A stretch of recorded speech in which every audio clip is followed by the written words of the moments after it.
കരുണയുടെ ആധാരമായ ദേവിയെ ആരും ദിവസേന താങ്കളുടെ താമരപാദങ്ങളെ ആരാധിച്ചാൽ അവൻ ശിവസ്വരൂപനാകുന്നു. താമരയിൽ വസിക്കുന്ന ദേവിയെ താങ്കളുടെ പാദങ്ങളെ ഭജിക്കുന്നവൻ ലക്ഷ്മിയുടെ വാസസ്ഥലമായ സമൃദ്ധി നേടാതിരിക്കുമോ?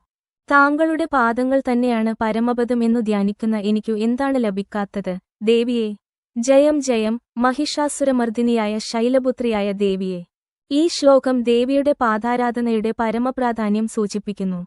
പദകമലം എന്നത് ദേവിയുടെ ദിവ്യചൈതന്യത്തിന്റെ ആധാരമായ ശക്തിയെ സൂചിപ്പിക്കുന്നു.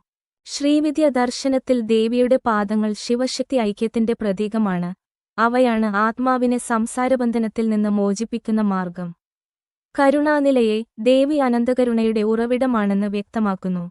കമലാനിലയെ എന്നത് ലക്ഷ്മിതത്വത്തെയും സമൃദ്ധിയെയും സൂചിപ്പിക്കുന്നു. ദേവിയെ ഭജിക്കുന്നവന് ആത്മീയ സമ്പത്തും ഭൗതിക സൗഭാഗ്യവും ലഭിക്കുന്നു. തവ പദമേവ പരംപദം എന്നത് ദേവിയുടെ പാദങ്ങൾ തന്നെയാണ് പരമമോക്ഷമെന്ന് സൂചിപ്പിക്കുന്നു. അതായത് ദേവിയുടെ ചൈതന്യത്തിൽ ലയിക്കുന്നതാണ് ആത്മാവിന്റെ അന്തിമലക്ഷ്യം.